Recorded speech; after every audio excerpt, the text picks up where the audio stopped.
Estamos felizes e agradecidos a Deus por termos tido o privilégio, também a oportunidade de chegarmos a tempo na programação, não é verdade? E vamos então cantar, porque tá bom, porque o nosso espírito precisa ser aquecido. Está chegando dias frios aí, então vamos, Miguel e John, exato. Vamos cantar com a gente, tá bom?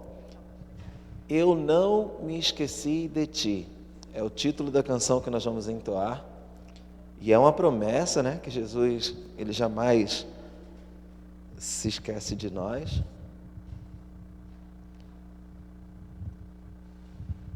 Um hino muito bonito, por sinal.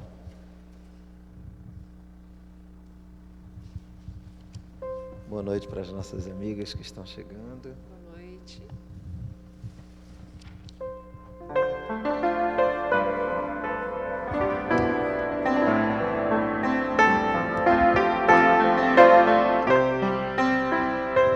Se as ondas desta vida destruírem tua fé e fizerem que duvides de que em breve voltarei, volve os olhos ao passado, vê na cruz o meu sofrer. Queres provas mais do que esta? Tanto amei que a vida dei. Pensas mesmo ser tão fácil esquecer o que falei?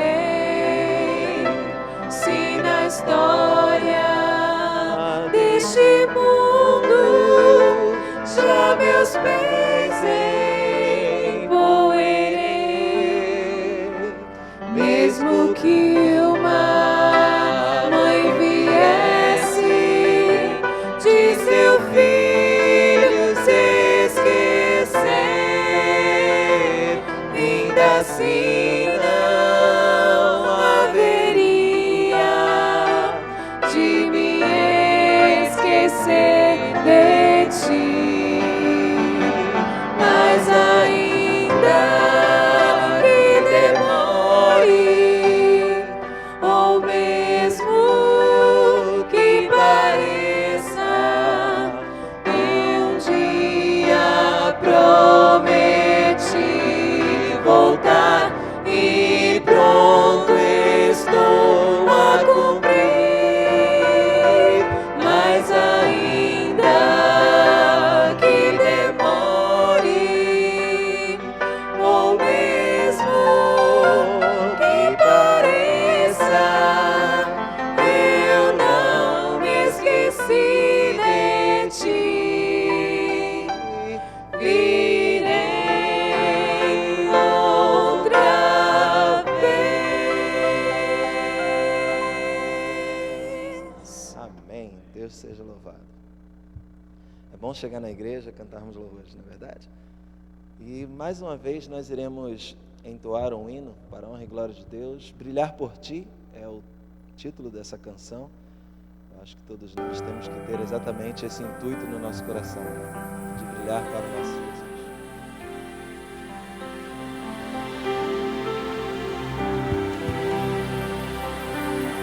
Nós queremos agradecer aos nossos músicos que nos acompanharam na canção anterior. Às vezes parece que ser um cristão não é fácil em meio à escuridão. Ainda mais se eu pensar que não é minha luz, mas a união com Deus que o brilho produz.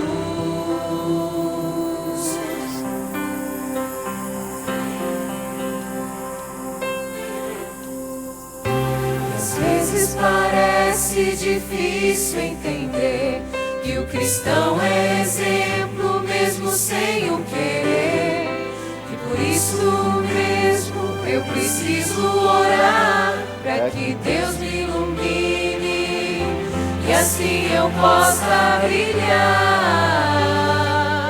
Senhor, eu quero brilhar por ti quando o mundo se apagar. Eu quero que através da minha vida alguém possa te enxergar. Faze com que mesmo sem palavras eu fale do teu amor. Eu quero brilhar por ti, brilhar onde quer que for.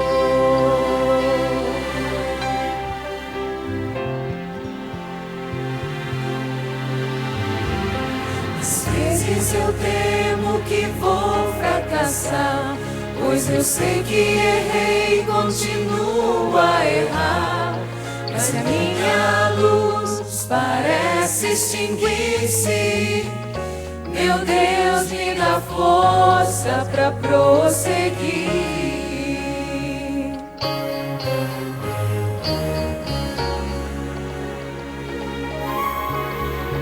Não importa o quanto eu tente me esforçar, eu só posso vencer se Ele me ajudar.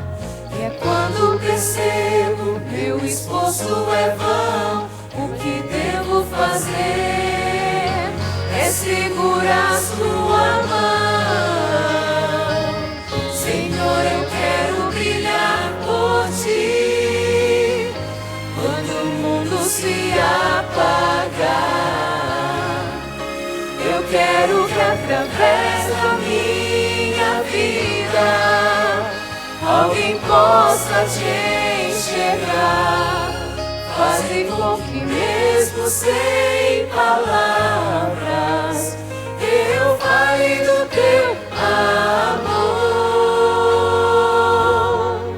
Eu quero brilhar por ti, brilhar onde quer que for.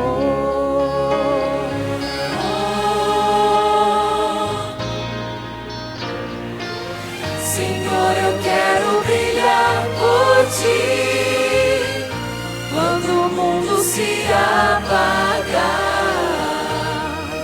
Eu quero que através da minha vida alguém possa te enxergar. Faze com que mesmo sem palavras eu fale do teu amor. Eu quero brilhar por ti, brilhar onde quer que for. Eu quero brilhar por ti, brilhar onde quer que for.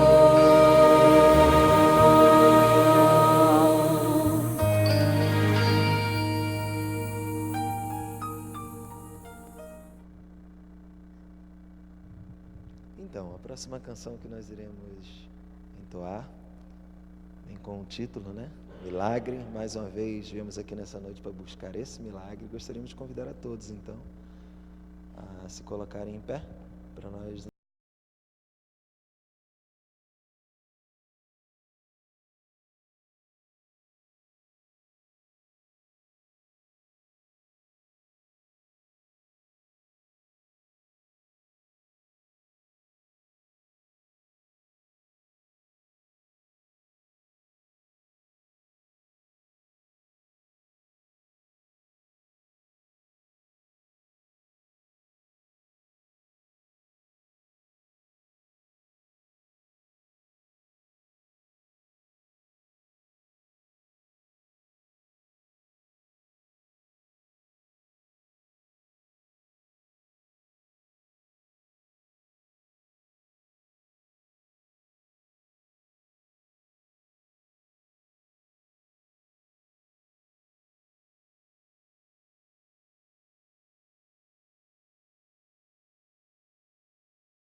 colocar de joelhos para termos uma palavra de oração.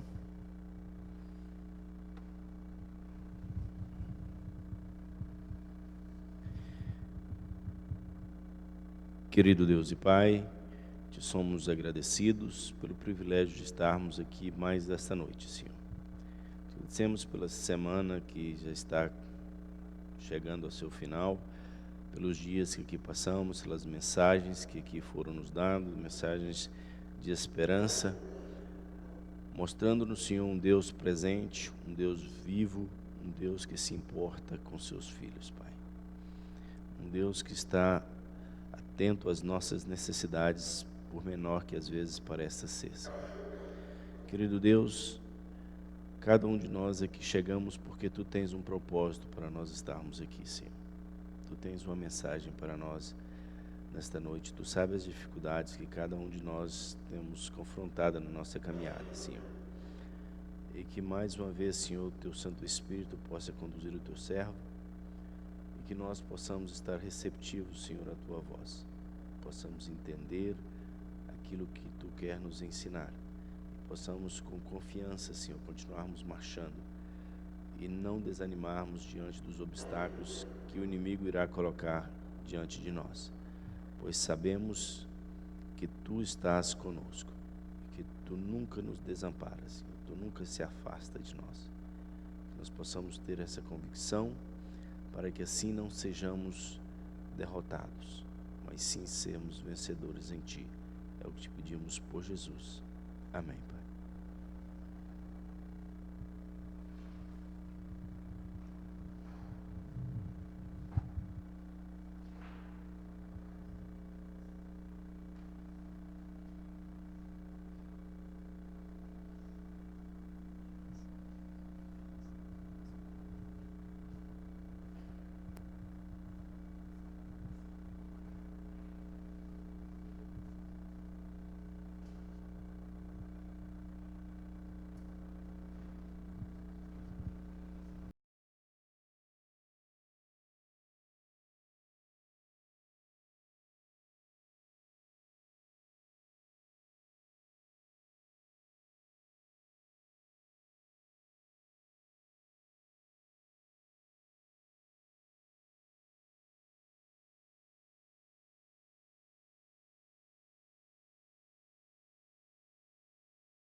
Boa noite, que bom que vocês voltaram para mais uma vez falarmos sobre os milagres de Deus em nossas vidas. Miguel, hein? Eu achava que futebol era a sua maior habilidade. Que voz linda, que Deus abençoe, viu, irmãos? Vocês... E que o Miguel não esqueça que ele é um príncipe do reino de Deus. Tem que pôr essa voz para louvar o nome dele cada vez mais mesmo. Ontem, depois que acabou o culto, eu pensei assim, amanhã não vai vir ninguém.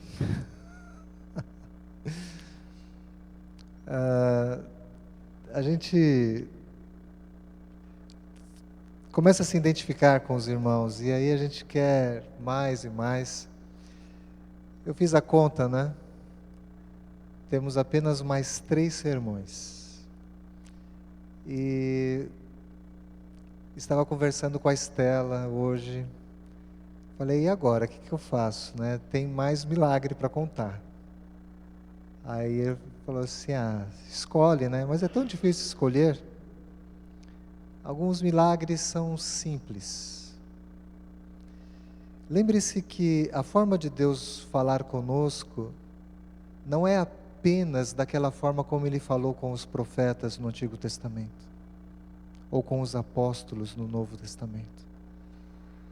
Deus, Ele nos instrui pelas circunstâncias da vida. É claro que se nós crescermos em consagração, Deus, Ele, em sua infinita bondade e misericórdia, Ele vai fazer maravilhas em nosso meio. Pensa numa situação que aparentemente parece trivial. Deus se importa. Hoje nós tomamos um susto. E eu vou contar isso agora, a Edna vai ficar feliz demais, né? A gente saiu de casa hoje, só eu e a Estela, né? Viemos com o carro do Paulo. Eles tinham outros compromissos, o Alan, estamos gostando que o Alan está vindo toda noite. E o Paulo sempre está indo lá buscá-lo. Quando a gente foi fechar a porta, tem que trocar o Romeu. E cadê o Romeu? O Romeu é o cachorrinho da Priscila, né? E ele não estava em lugar nenhum. E eu saí, abri a porta ali e fiquei gritando, Romeu, Romeu. Estava indo lá na casa da vizinha já, né? É que, em dado momento, a porta do quarto de vocês fechou e ele estava lá dentro. Mas pensa num desespero. E a gente começar a orar, Senhor, não é possível que a gente vai produzir essa perda, né? Os pets, eles se transformam em membros da família, né? Mas está tudo certinho com o meu, viu? Aí falamos, a la caça, e ele foi lá pro lugarzinho dele, está lá, guardadinho, graças a Deus. Um dia nós estávamos indo para a cidade de Bragança Paulista. Eu vou falar vou contar mais milagres, não apenas um por noite, porque senão não vai dar. A não ser que um dia vocês me convidem, né, Paulo? Olha que cara de pau, né? Para eu voltar aqui e a gente continuar. Mas, olha que milagre. Um dia estávamos indo para a cidade de Bragança Paulista e no caminho íamos deixar a diretora do Clube de Desbravadores da Freguesia do Ó, a Valdivina, na rodoviária. E a Marginal Tietê é imprevisível, estava um trânsito tremendo e nós parados ali, parados. Chegamos em cima da hora, mas assim em cima mesmo. E aí aquele jeitinho brasileiro, conhece? Ao invés de nós entrarmos pelo terminal do metrô, pelo terminal rodoviário, falei assim, gente, tem que ser por aqui mesmo. E carregando uma barraca, uma mala, a gente entrou pelo gramado de onde saem os ônibus. Eu não sei quem conhece aqui o terminal de São Paulo, ele é muito conhecido. Teve uma pessoa, um funcionário ali que tentou barrar a gente. Mas eu já falei, olha, a gente vai perder o ônibus. E a gente estava mais perto já do ônibus do que... E ele deu com a mão assim, vai, então nós fomos. Conseguimos embarcar a Valdivina. Voltando para o carro, uma Brasília 79, verde geladeira. Não era o ano de 79 não, viu, irmãos? Já era 80 idos. A Brasília, ela tem um monte de chave, né? A chave da porta, chave da ignição, chave da gasolina. E estava faltando a chave para abrir a porta. E arrombamento de carros não era a minha especialidade, né? Quando a gente voltou no carro e eu vi lá aquela argolinha aberta assim e faltando a chave, eu falei, já sei onde é que essa chave caiu. Para a gente não ouvir, deve ter caído lá no gramado. Com toda a cara de pau, a gente chegou, olha, a gente perdeu uma chave do carro aqui. Aí o funcionário falou assim, mas é por isso que ninguém pode passar por aqui, não sei o que lá. Olha, a gente pode procurar? Ele deixou. E nós ficamos procurando ali uma agulha no palheiro, né? A grama não estava baixa, assim, suficiente para ser fácil de achar um objeto. E começamos a perder um tempo enorme naquilo ali. Coisa de pobre, né? Porque ele vai logo atrás de um chaveiro, né, de alguma coisa. Não, vamos achar a chave. Vamos economizar uma grana aqui. Sexta-feira. Nosso costume era viajar para chegar antes do pôr do sol. E os minutos foram passando. Olha, pode ser que alguém do terminal achou, porque nós voltamos por lá. E fomos lá procurar a chave. Pergunta para achados e perdidos, limpeza, ninguém viu. Vamos voltar para o gramado. E o sol foi entrando. Era sábado. Agora o chaveiro já era uma solução complicada. Deixar a Brasília ali, era Brasília 79, mas ela não ia ficar ali se deixasse, né? Tinha que ligar para Bragança, dizer que eu não ia pregar mais lá. Eu não era pastor ainda. Na verdade, comigo estava minha namorada, minha noiva, né? Que seria minha esposa. E vamos desistir. Mas e agora? E esse carro? E essa situação? Bem, em dado momento, depois de horas de procura, ela disse o seguinte para mim: por que a gente não ora?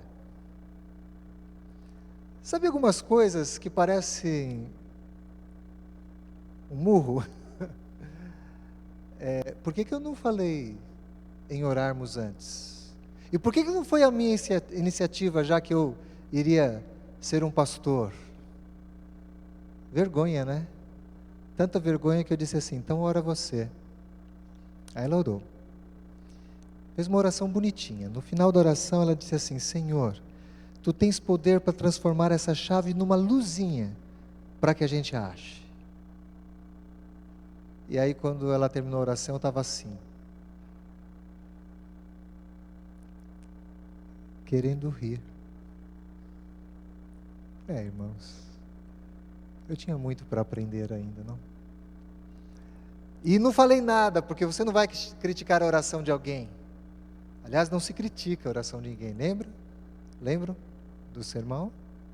Até de uma criança, Deus ouve, não importa, não são as palavras. Mas eu fiquei pensando assim, uma luzinha. As coisas que a gente pede para Deus. Deus está ocupado com a fome mundial, com as guerras, com a conversão de almas. Não está preocupado com uma chave. Depois que você procura bastante alguma coisa e não acha, você começa a procurar em lugares que você sabe que não vai estar, não é? Não é mais ou menos assim? Aí você abre uma gaveta que você não mexeu lá há anos, né? Mas por que você está mexendo nessa gaveta? Eu não sei, porque não achei, quem sabe? Eu comecei a procurar no asfalto. Então, veja, já era escuro, eu saí no meio-fio e estava ali olhando, aqui, ali, porque ali tinha luz, no gramado não tinha luz. Então é melhor procurar onde tem luz, né? Porque, olha como é que funciona a cabeça. Mas como eu estava ali onde eu não devia estar, saiu um ônibus do terminal. E ele jogou luz alta para que eu saísse, né? E aí quando ele jogou a luz alta, no gramado tinha algo brilhando. Ela correu lá e pegou a chave. Viu? Olha, Deus transformou a chave numa luzinha. E eu com vergonha de novo, disse assim: Deus, Tu és tremendo. Ele pode fazer qualquer coisa. Ele faz milagres grandes e pequenos milagres, pelos quais nos instrui dia após dia, para que saibamos que Ele quer estar no controle da nossa vida. O maior milagre de todos, eu até pensava no primeiro sermão, que falar já que o maior milagre, parece que a gente tem que falar que o maior milagre, no último dia a gente fala o maior milagre. Mas você deve ter já a ciência que todos os dias eu falo sobre o maior milagre. O maior milagre acontece aqui, nessa esfera, no âmbito espiritual. Deus pode fazer milagres no mundo natural, irmãos. Pode transformar uma chave numa luz. Ele pode curar, pode ressuscitar. Esses milagres extraordinários não são difíceis para Deus. É claro que Ele não nos dará todas as coisas, porque não veio o céu ainda, não é? Ainda não veio o céu. Mas Ele quer produzir na minha e na sua vida o maior de todos os milagres, que é o de um dia estarmos no céu. O milagre da transformação, o milagre de uma vida nova, controlada pelo poder do Divino Espírito Santo. E quando nós tivermos essa percepção, nós vamos idealizar o reino de Deus, nós vamos buscá-lo em primeiro lugar em nossas vidas, e não haverá dúvidas. A nossa prioridade, a número 1, não vai ser o green card, não vai ser a cidadania. Não que isso não seja importante e justo, você deve buscar estas coisas. Se você as puder conquistar, conquiste. Não vai ser talvez aquela casinha que você quer construir no Brasil para a sua aposentadoria. Não, pastor, a gente quer se aposentar e ficar por aqui mesmo. Tá bom. Esses sonhos que nós temos, eles são importantes. E Deus pode fazer muitos milagres para que nós alcancemos nossos sonhos. Mas o meu sonho primeiro, o principal, deve ser ver Jesus voltar. Mesmo que você não tenha ainda se casado. Eu ouvi dizer que o Alan tem uma moça bonita lá no Brasil, com quem ele conversa, e ele está fazendo planos para ir lá conhecer ela pessoalmente. Legal isso, né? Legal. Mas vou falar uma coisa para o Alan: casar não deve ser a coisa primeira. Como assim, pastor? Casar não é o plano de Deus? É, meu filho, mas olha, é o seguinte: a coisa mais importante, ver Jesus voltar. Isso vai completar-nos de uma forma que as outras coisas deste mundo nunca podem completar. Romanos capítulo 13. Abra sua Bíblia, por favor. Em Romanos, no capítulo 13, você encontra uma frase do apóstolo São Paulo, verso 11, que ela precisa ser bem entendida à luz do contexto deste capítulo. Romanos 13, 11, você encontrou?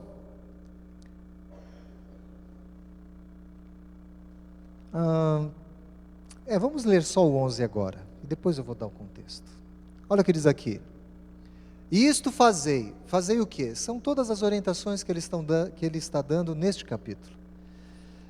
E isto fazei conhecendo o tempo, que já é hora de despertardes do sono, porque a nossa salvação está agora, mais perto de nós do que quando nos tornamos crentes. Amém? A Bíblia Revista Atualizada diz que a nossa salvação, nossa redenção está mais próxima do que quando cremos, quando nós inicialmente cremos, quando se operou a conversão em nossas vidas. Isso parece que é um tanto urgente, né? Paulo está falando que nós precisamos nos desapegar deste mundo e nos ligarmos em Deus e na vinda do seu reino. Por isso que ele dá tanto conselho aqui.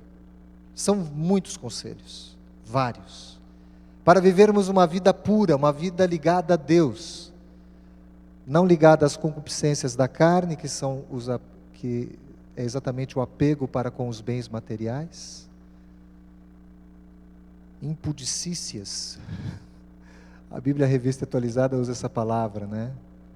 Púdio vem de puro, impuro, impurezas.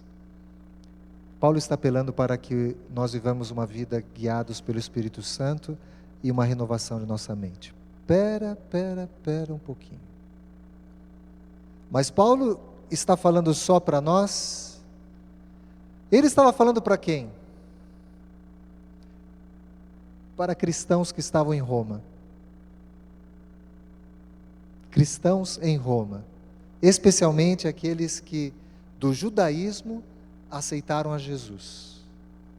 Só que olha o que Paulo está falando, olha, a nossa salvação, a nossa redenção está agora muito mais perto de nós do que quando nos tornamos crentes. Quando ele disse isso? Tem quase 2000 anos. E aí vem uma pergunta. Paulo sabia que Jesus não ia voltar nos seus dias?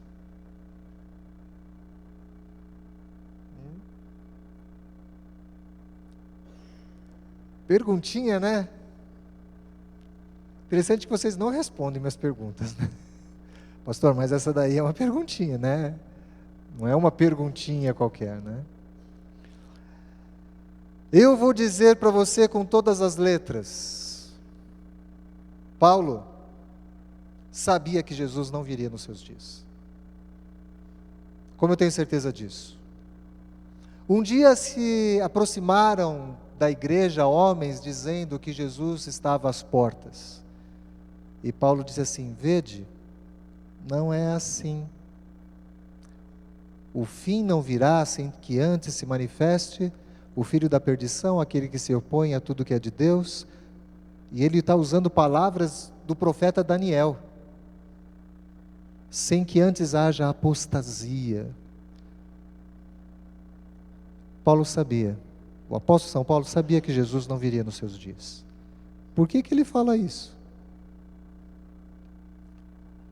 Eu tenho que dizer algo a respeito do apóstolo São Paulo, o seguinte, irmãos. Paulo, quando era Saulo, ele estava perseguindo a igreja, estava indo para Damasco, Jesus apareceu, ele caiu do camelo? Ou do cavalo? Bom, vocês perguntam para ele lá no céu.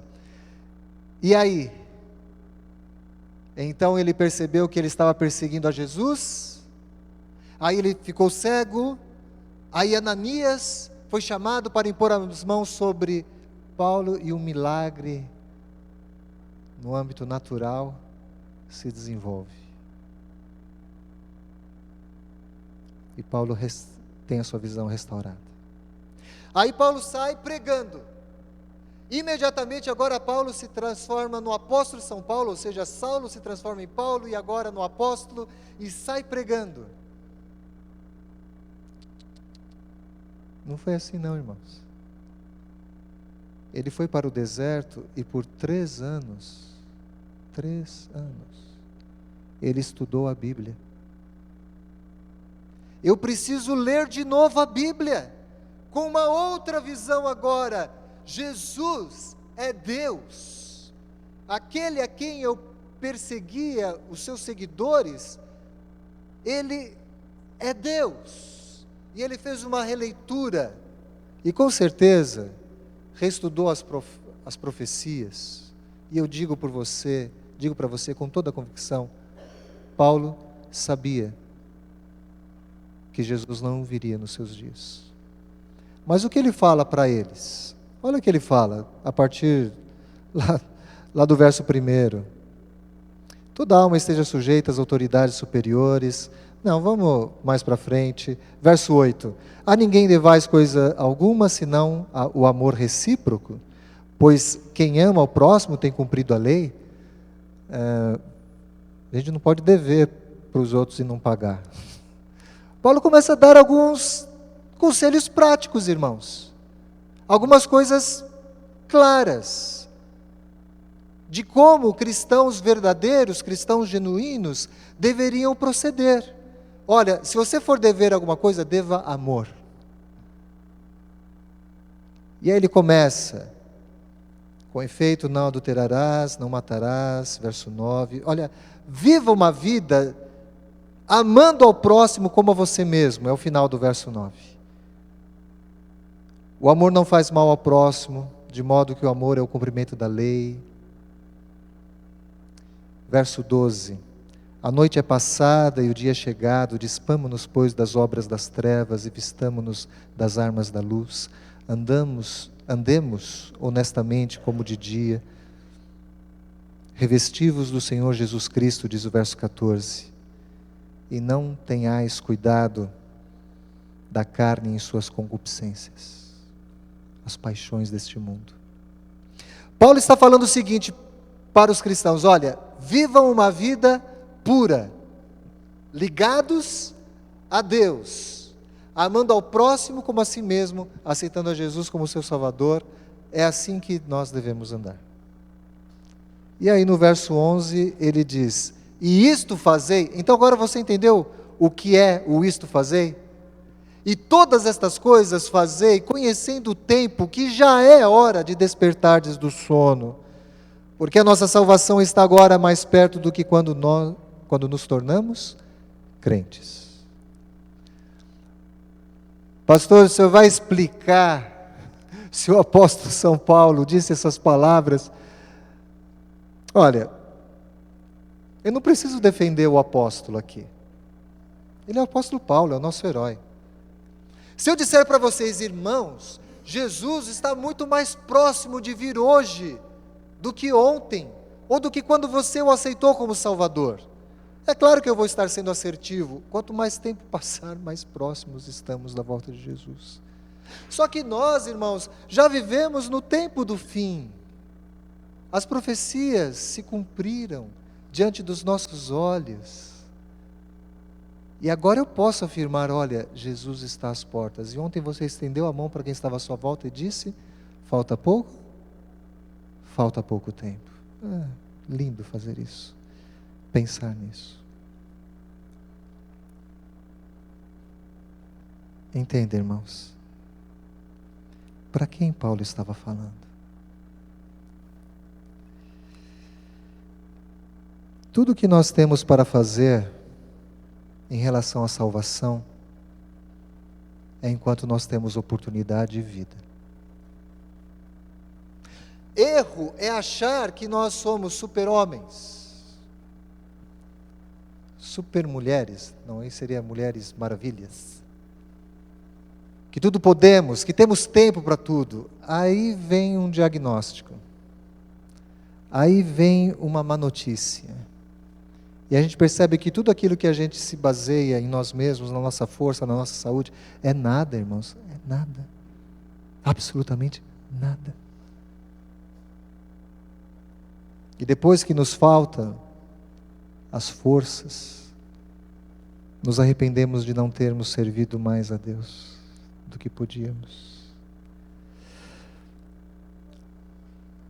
Paulo estava falando para uma igreja que não seria apenas perseguida, ela seria martirizada. O Império Romano perseguiria o cristianismo, tentando inicialmente esmagá-lo. E milhões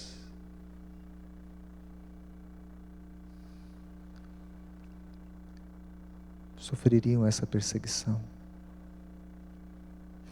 Se imagina que milhares de fiéis sucumbiram no Coliseu Romano, crucificados. Eles iriam encarar a morte. E por isso que o apóstolo São Paulo diz, olha, a redenção está mais próxima agora do que quando você creu, do que quando você aceitou Jesus. Por quê? Porque pouco tempo restava para aqueles crentes. Olha que mensagem urgente, irmãos. No nosso contexto temos liberdade, louvado seja Deus pela liberdade que nós temos, mas irmãos, agora para nós é assim mesmo, falta pouco tempo. E então o apelo do apóstolo, despertai-vos do sono.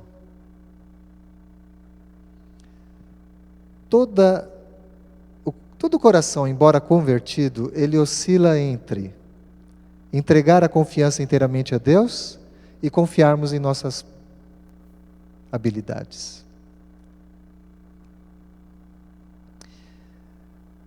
Eu tinha 14 anos de ministério, quando decidi vir para este país com a intenção de estudar. Em 2000, eu tive o mesmo privilégio do vosso pastor. Você sabe que o apelido do pastor Paulo Sérgio na Paulista Leste é Paulo Holandês. Você sabia disso? É? Ele é... Olha a cara dele de holandês. Ó.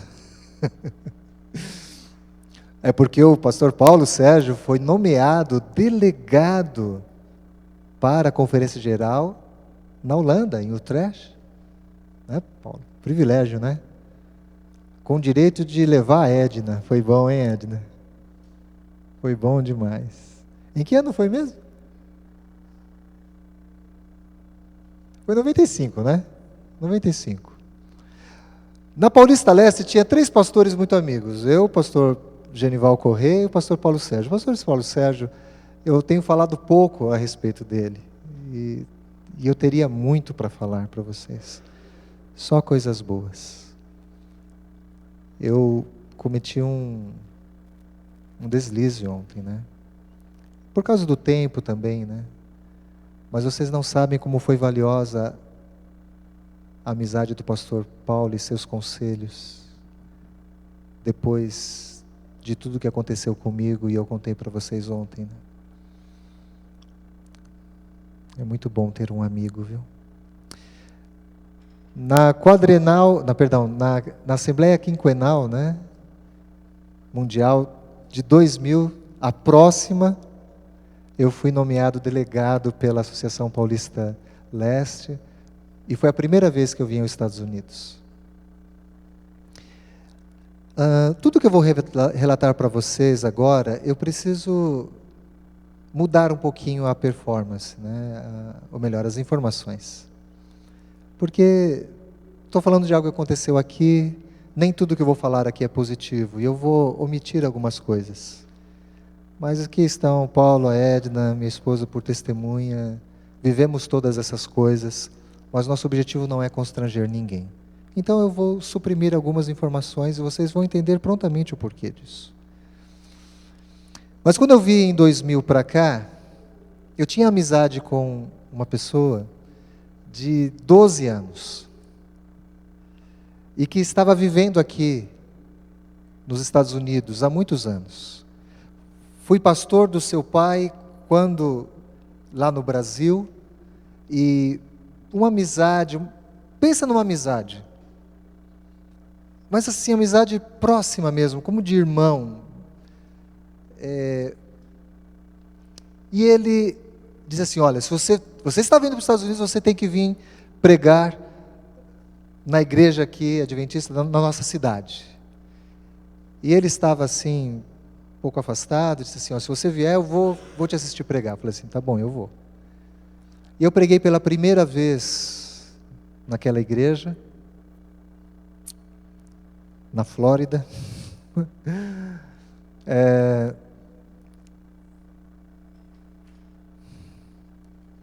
Desde então, eu recebi convites para voltar todo ano. Eu voltei em 2001, em 2002, em 2003.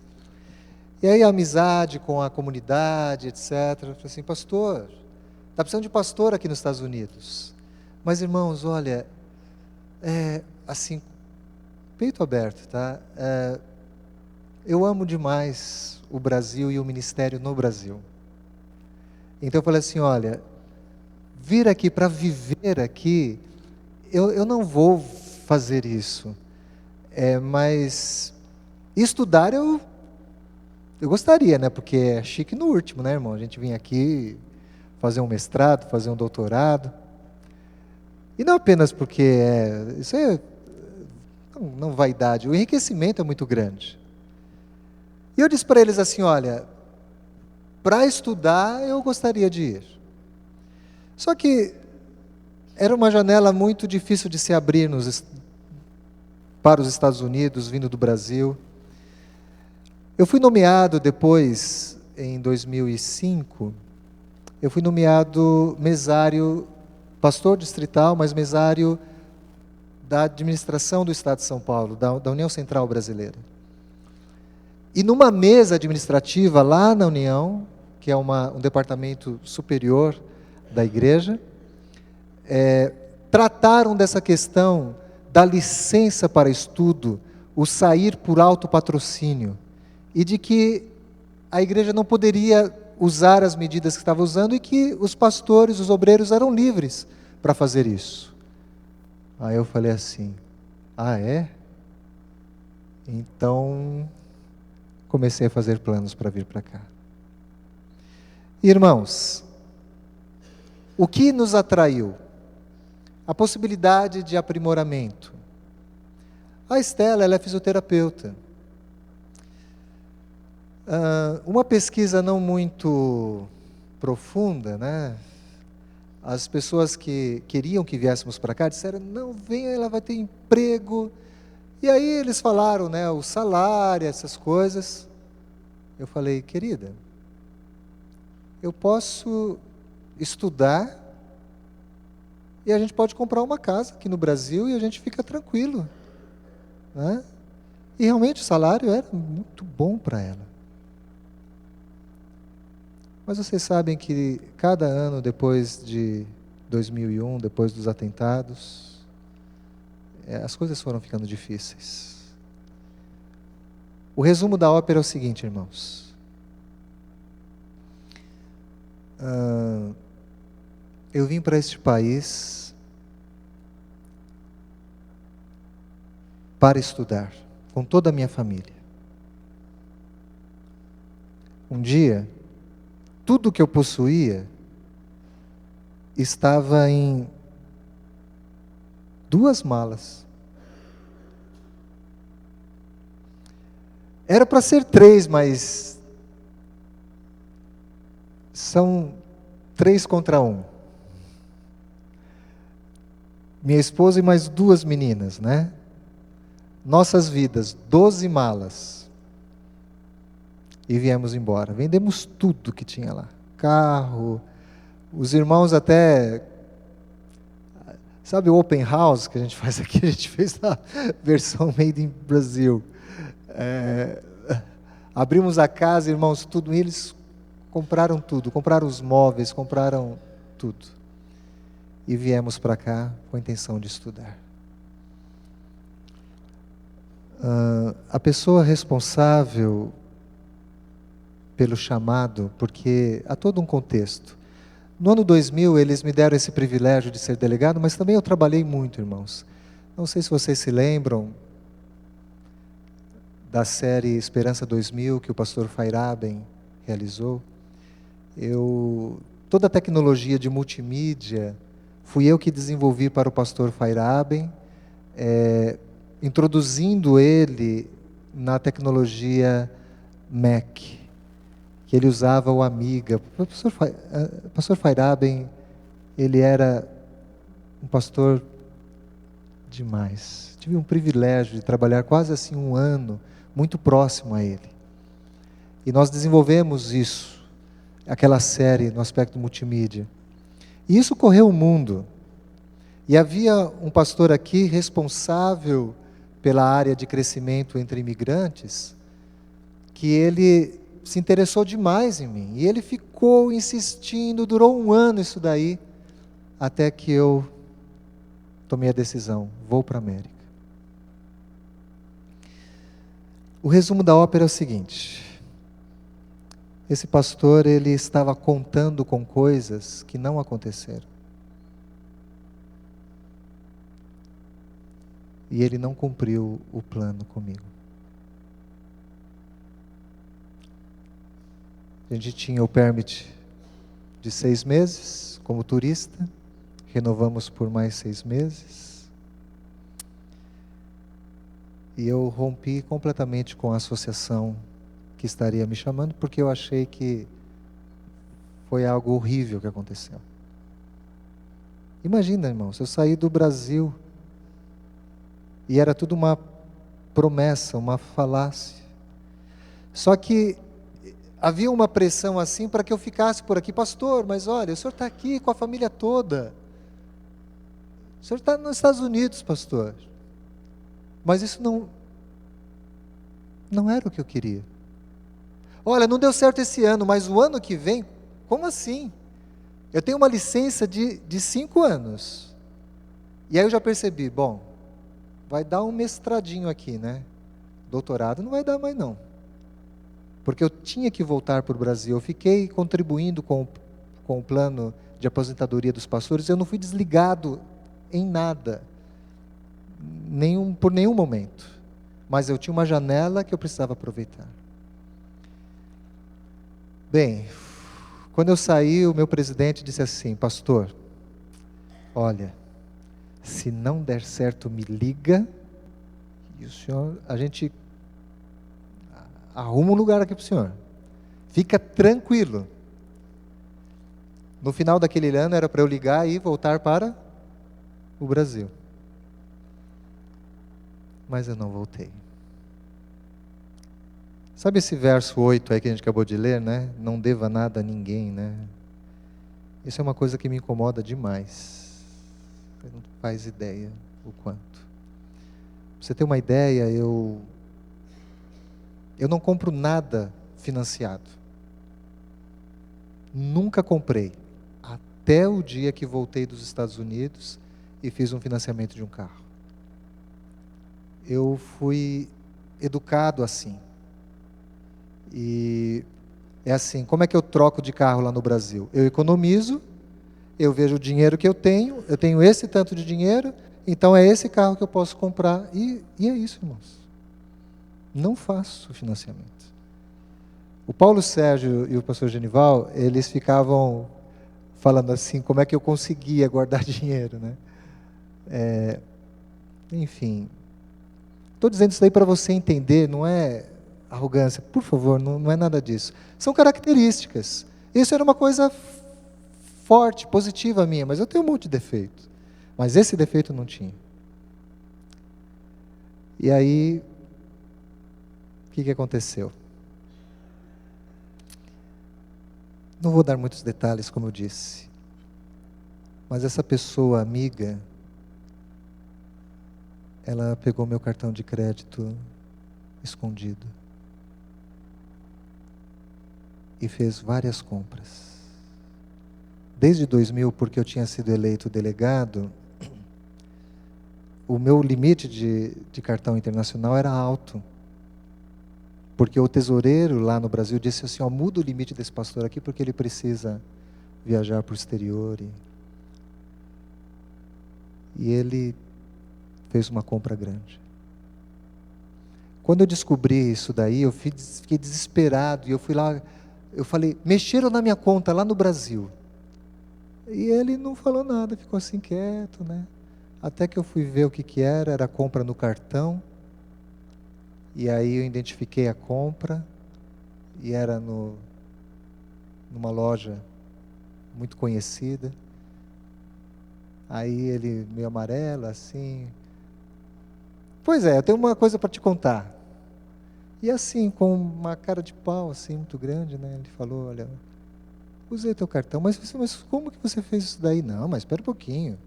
Você tem um limite bom, gente, eu vou vender essas coisas aqui, vou te pagar tudo direitinho, né? Uma amizade de quase 13 anos. Eu não queria perder a amizade. E eu sei que isso para você pode achar estranho, falar assim, pastor, isso aí é uma coisa que, ó, amizade tem limite. Mas eu perdoei o que ele fez. Falei assim, bom, tá bom, você vai me pagar então, né? Ele foi para o Brasil, não vendeu as coisas que comprou, pagou uma partezinha. Falei assim, olha, não se preocupa não, eu vou pagar os juros do seu cartão.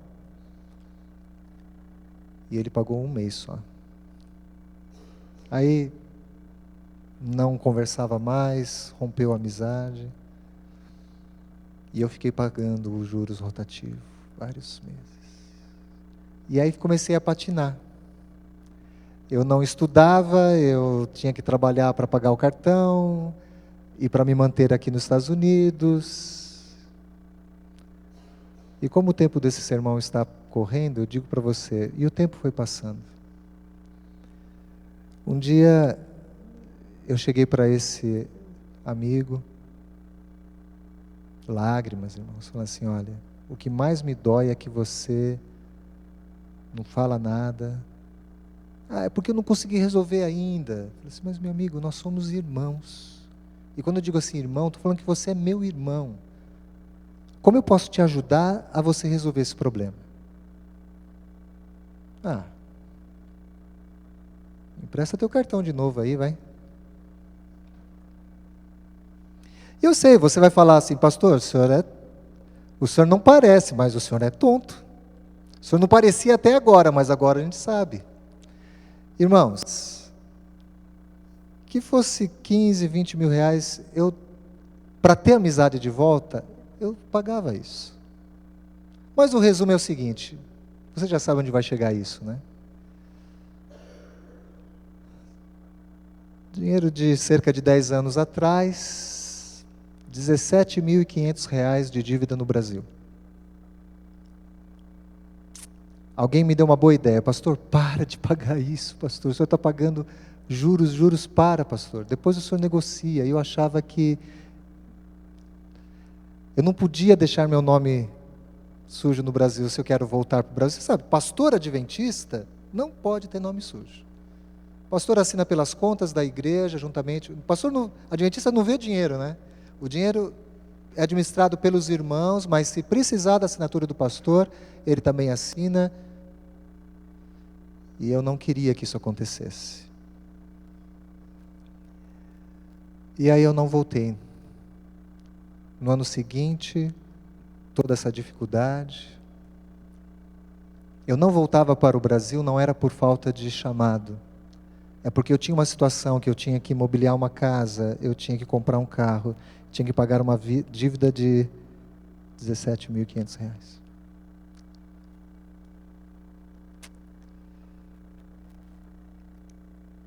Depois de estar aqui durante 2 anos, começou a incomodar o pessoal lá do Brasil. E aí alguns colegas ligavam, e aí, como é que está? Como que está? Eu não conseguia estudar. Todo mundo em casa estudou, menos eu. Então havia uma frustração, um peso e um estresse, irmãos. Por isso eu vou dizer uma coisa para você. Quando você fala para mim assim, olha pastor, ore por mim, algumas dificuldades surgiram, eu sei. Se uma bobeirinha e o país esmaga a gente, não é assim? Eu sei das dificuldades, eu passei por essas dificuldades. Um belo dia, um pastor muito querido, conhecido, pastor, vou começar a falar os nomes agora, né, de coisas boas. Pastor Roberto Mota me liga e diz assim, escuta, como que é? Chega dessa história de América, vamos voltar para o Brasil? Eu falei, opa, então vamos, né? Mas por que você está falando algo sério? E ele estava dizendo o seguinte para mim, olha, o pastor Acílio Alves tentou fazer contato com você para consultar você se você não aceitaria voltar para a cidade de Bauru. Só que ele falou o seguinte, olha, tem muita gente com nome lá. Pessoas que foram departamentais, missionários, eu era o pobrezinho ali na lista.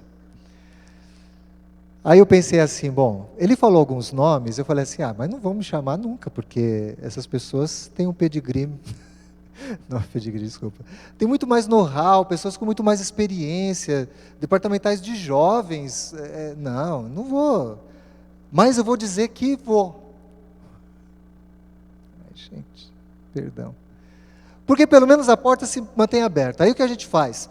Trabalha bastante, paga essa dívida, e no final do ano, quando vem os chamados, eu posso voltar para o Brasil, se tiver oportunidade. Nunca havia dado um telefonema para ninguém, falando de chamado, por causa dessa dívida terrível. Contei para a Estela isso, e a Estela começou a chorar. A Estela ela já foi secretária da irmã Neide Campo Longo. Não foi no Antigo Testamento, foi na Paulista Sul. E ela sabia como funcionam as coisas na obra. E ela disse para mim assim, olha, você cometeu um erro enorme. E agora, o que você vai fazer se vier o chamado? Você vai declinar? E isso fecha as portas. Acontece que nós já queríamos realmente voltar para o Brasil. Mas precisava resolver essas coisas. No dia seguinte, o pastor Acílio me liga.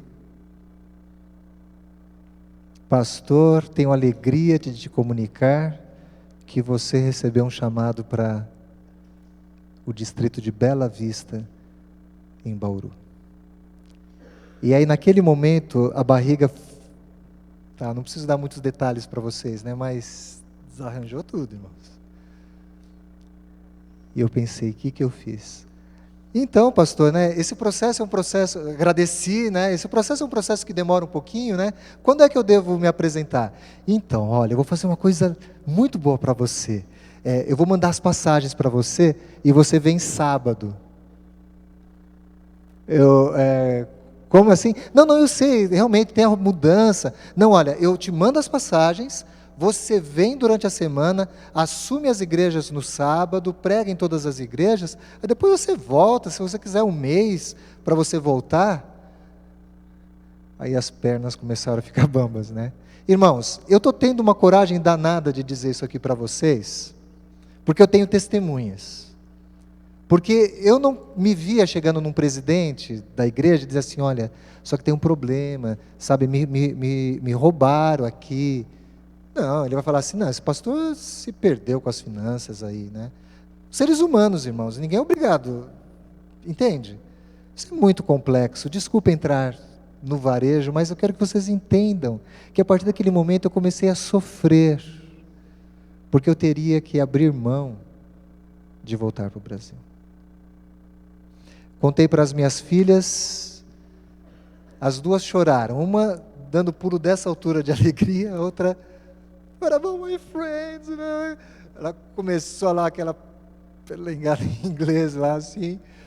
Ela era muito popular, a mais nova, porque ela não tinha sotaque ao falar o inglês e muita gente achava que ela era americana. E eu falei assim, filhinhas, papai recebeu um chamado. para voltar. E aí elas aquietaram. E aí aconteceu aquela noite, lembra do sermão de domingo? Que eu passei uma noite em claro, orando? E aí aconteceu aquela noite. Para tomar a decisão de ligar para o Brasil e dizer assim, ó, não posso ir. Para a Estela eu disse uma coisa diferente. Sabe o que eu falei para ela? Querida, nós somos chamados de volta. Deus proverá. Irmãos, nós somos todos pecadores. Viu? Quando eu disse isso, eu não estava vendo isso. No dia seguinte, de manhãzinha, o pastor Assad Bechara me ligou. Ele estava voltando para o Brasil. Ele falou assim, Carlinhos, preciso da sua ajuda. E eu quase falei assim, pastor, eu preciso da sua ajuda também. Eu falei assim, olha, eu ganhei um computador, mas você tem que ir lá no Best Buy. Você me leva lá, porque eu já devolvi o carro. Pastor Assad. E eu pensei assim, eu estou com a cabeça a 1000. Tá bom, pastor. Eu vou te ajudar. Eu pensei assim, quer saber? Eu vou pedir oração, pedir ajuda para ele, alguma coisa vai ser até bom. E fui lá. Ele estava ganhando um computador de um empresário. E conheci o empresário, né? Ele era brasileiro, mas já teve banco na Suíça, uma pessoa muito bem de vida. E o Best Buy não tinha aquele artigo, e tinha só na cidade vizinha. E aí eu falei assim, bom, então, pastor, o senhor está entregue, né? Então vocês vão lá. Aí ele olhou para mim, aquela barbinha branca, mas sabe o que acontece? Eu tenho um outro compromisso, você não pode acompanhar ele? Eu falei assim, vamos lá, né? Você sabe, tem um ditado, né? Quando você se envolve, né? Quando você dá a mão, vai tudo, né? Mas aí nós fomos conversando e essa pessoa que eu estou preservando o nome, ela estava com muitos problemas na sua vida. Ele estava com um adesivo aqui na face, falou assim, pastor, isso aqui é um câncer. Ore por mim. Eu falei assim, claro. E nós fomos conversando, a viagem não era muito longa. Aliás, quando eu cheguei no estacionamento, eu tive uma surpresa. Ele tinha uma Lamborghini. E eu andei de Lamborghini já, gente. Parece um carro de... É desconfortável, viu? Não é confortável, não. Você fica com o pé esticado assim, mas é um negócio estranho. Ele se identificou comigo. E em pouco tempo ele começou a se abrir e falou que ele não estava numa situação de unidade, de união formal, que ele estava um pouco afastado. Mas ele disse o seguinte para mim, pastor, olha, eu tenho certeza de que se o senhor estudar a Bíblia com a minha mulher, ela vai decidir pela verdade. Aí eu não aguentei mais, né? Falei assim, meu irmão, eu preciso te contar uma coisa. Eu estou indo embora para o Brasil. Parou o avião, né? Como assim? Não, vamos, como assim? Eu recebi um chamado, eu estou voltando. E ele falou assim, mas quanto é que ganha o pastor? Não, me fala aí, quanto é que ganha o pastor, eu te mantenho aqui. Eu falei, não, isso não é o que está no meu coração. A gente se conhece há tão pouco tempo, mas eu tenho certeza que se eu insistir, você não vai... eu até prefiro que você não insista. Aí ele saiu reclamando um pouquinho. Quem que a gente quer que vai embora, não vai. Quem que a gente quer que fica, não fica. Desculpa. Ele tinha uma obra muito grande para Deus fazer na vida dele ainda, né? Quando nós voltamos,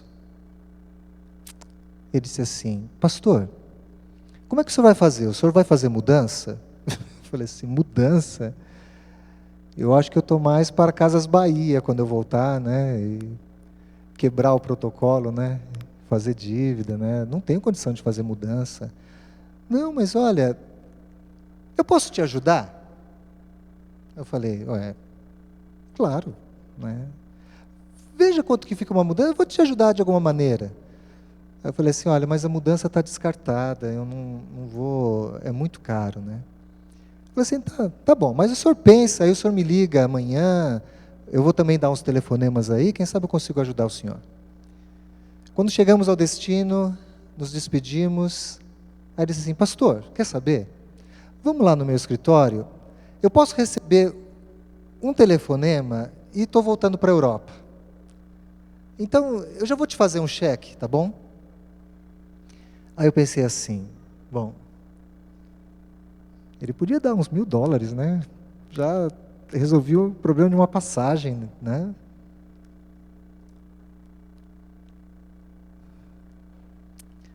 Aí ele pegou e começou a fazer o cheque, ele colocou 1000.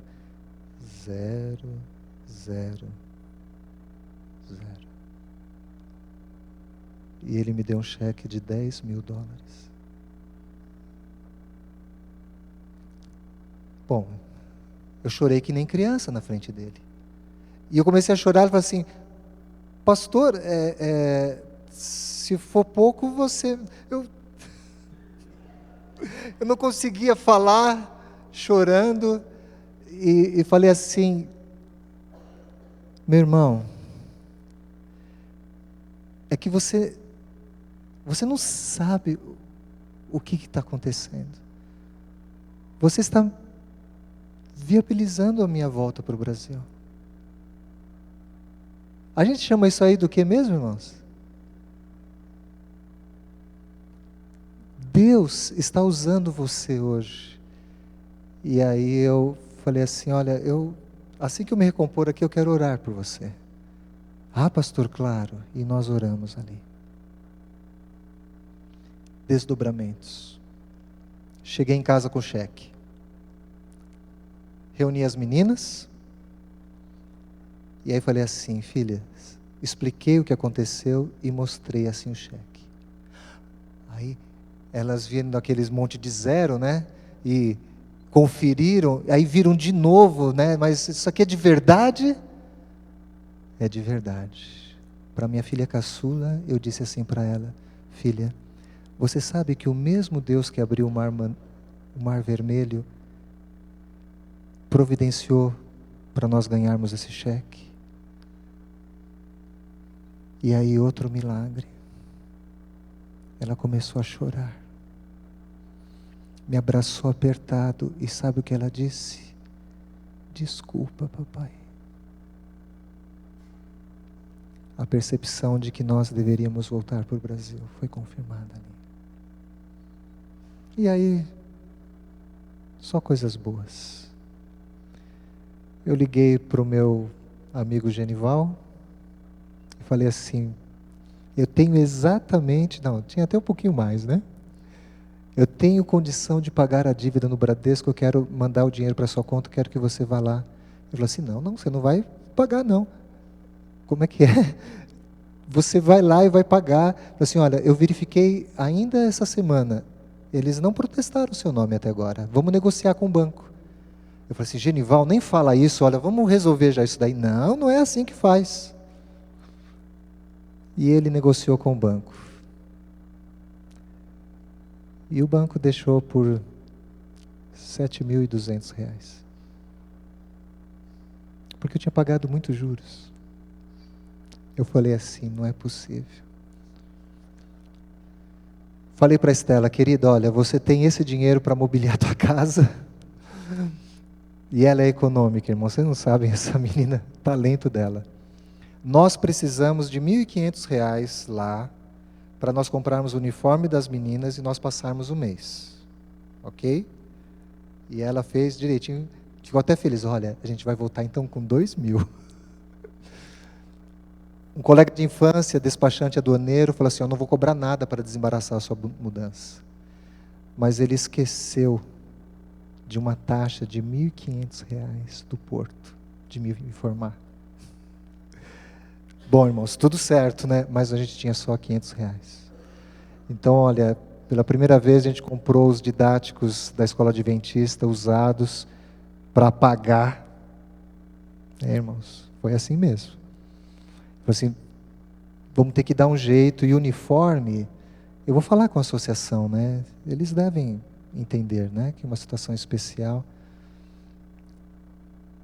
Aí eu fui no Banco Bradesco e fui ver o saldo da minha conta.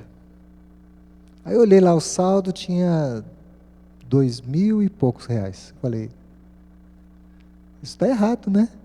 Não era para estar isso. Tirei um extratinho e olhei, falei, está estranho isso aqui. Mas era uma linguagem que, se eu repetir aqui, o Paulo iria identificar também. Mas isso aqui parece que é depósito da igreja, depósito da associação. Liguei no RH da associação e falei com o diretor do RH e falei assim, oi, aqui é o pastor Carlos. Carlos Reis? Ô, pastor, eu queria falar contigo. Pastor, desculpa, o senhor não fez relatório. Eu falei, mas eu estou começando agora. Não, eu fiquei sabendo que o senhor veio o mês passado para receber as igrejas, eu já te coloquei na folha de pagamento. Mas o senhor precisa, então, fazer um relatório. E eu disse assim para ele, irmão, eu não preciso. Eu não passei o mês aí, eu não rodei com carro aí, eu não tenho despesas. Desliguei o telefone, olhei para a Estela, eu falei assim, quer saber? Deus, quando Ele faz um milagre, Ele faz completo. Quero compartilhar uma coisa a essa altura com você. Você percebe que, no entanto, as coisas que eu vim buscar aqui estava mais associada, talvez, a este mundo do que o mundo espiritual. Confesso diante de Deus, tenho essa percepção. E quero dizer para você, faça o máximo, se esforce, tente conquistar. Cursos técnicos estão à disposição muitas vezes para você melhorar sua performance. Você deve buscar isso. Mas não se esqueça do mundo espiritual e do reino de Deus. Eu sei que Deus pode fazer milagres, irmãos. Quantos mais eu preciso contar para que você entenda que Ele é o mesmo hoje, ontem, sempre e eternamente. Ele pode fazer um milagre na sua vida, porque Ele faz milagres. Que quando Jesus vier em sua glória, nós possamos estar prontos. Você quer ir para o céu? Que perguntinha, né? Você quer estar onde está o seu Deus? Ele se manifesta nesta casa, mas Ele se manifesta no seu coração quando você o buscar. Se você dedicar a Ele a sua vida, se você entregar a Ele a sua vida, Ele é fiel e justo para te aceitar e transformar a sua vida. Basta você querer, basta você se entregar. Eu me comprometi em cantar com a Estela hoje também. O hino, ele fala que Deus, Ele pode juntar os cacos. Você já foi vítima desta vida, de sentir que tudo se despedaçou? Ele é o oleiro que pode fazer o vaso do barro. Ele pode transformar a sua vida. E se você quiser ir, Ele vai com você. Que você possa ter a certeza de que Deus quer fazer um milagre em sua vida. Mas o maior milagre é nos preparar para o seu reino. E o seu reino está próximo. Que você tenha certeza disso. É o que em nome de Jesus eu oro. Amém.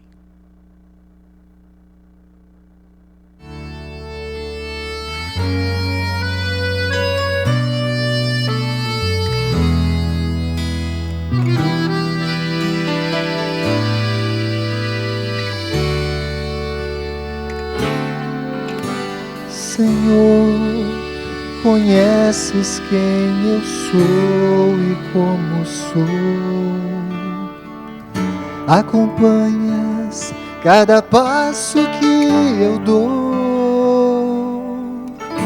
Onde quer que eu estiver, Tu estarás também. Quando eu a Ti clamar, Tu me ouvirás, Senhor. Perdoas onde quer que eu errei, junta os cacos para que eu possa me tornar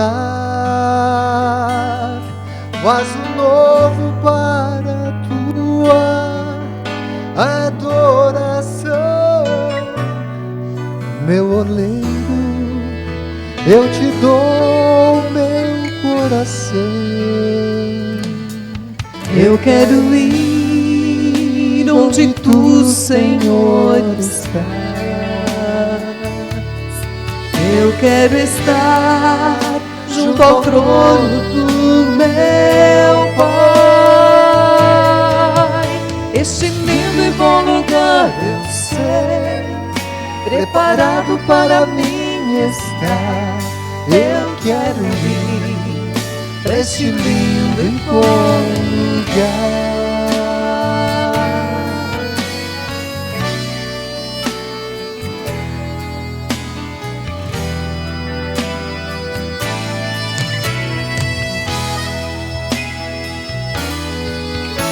Senhor, conheces quem eu sou e como sou.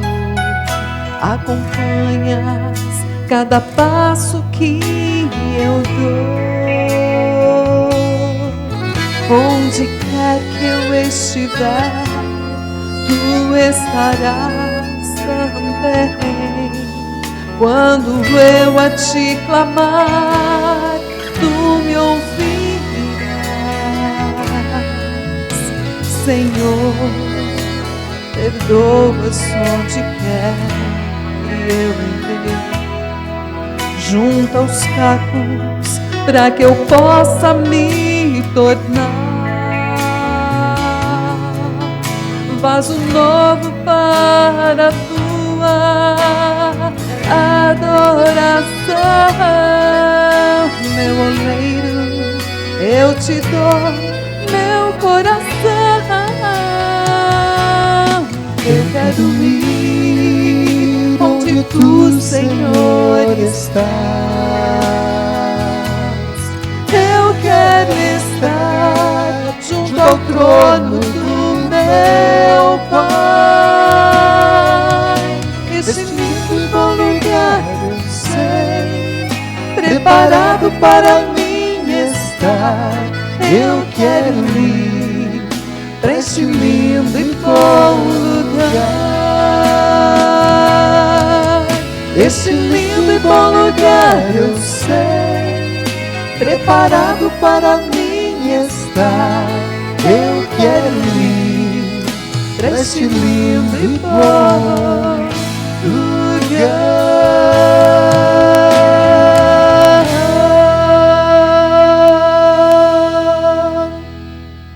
Amém. O dia do Senhor está mais próximo do que quando a princípio cremos. Quando eu a te clamar, tu me ouvirás, disse esse hino.